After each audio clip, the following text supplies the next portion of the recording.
รายการฟินปากจะพาคุณไปชมวิดีโอที่รวม3อย่างใน1เดียวคุณสามารถเรียนรู้วิธีการทำเค้กช็อกโกแลตมิ้นท์ทาร์ตโอรีโอและการเปลี่ยนเค้กวานิลลาธรรมดาให้กลายเป็นเค้กที่ดูเป็นมืออาชีพด้วยเคล็ดลับการแต่งเค้กแบบเท่ๆเรามาเริ่มกันเลยดีไหม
ที่นุ่มและบางเบาแต่มีรสชาติที่เข้มข้นนั้นเป็นอย่างไร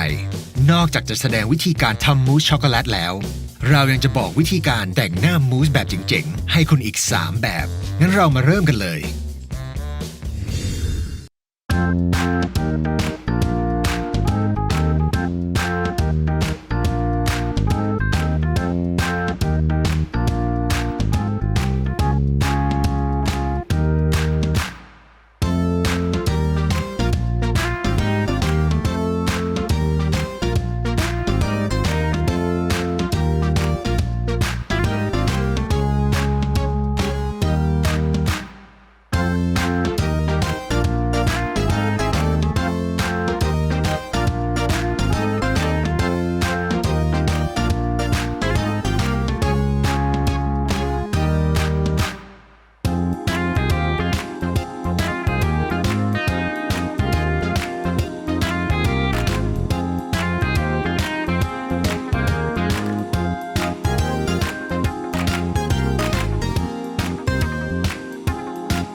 รายการฟินปากจะพาคุณไปพบกับสูตรทำขนมที่รวม3อย่างในหนึ่งเดียวทั้งการทำเค้กช็อกโกแลตมูสขนมเนยถั่วและขนมครัวซองช็อกโกแลตของว่างที่ทำได้ไม่ยากแบบนี้เป็นอะไรที่เหมาะเจาะกับอาหารหิวยามดึกของคุณเป็นอย่างยิ่งโดยสามารถใช้ส่วนผสมง่ายๆที่มีอยู่ในครัวเรามาเริ่มกันเลยดีกว่า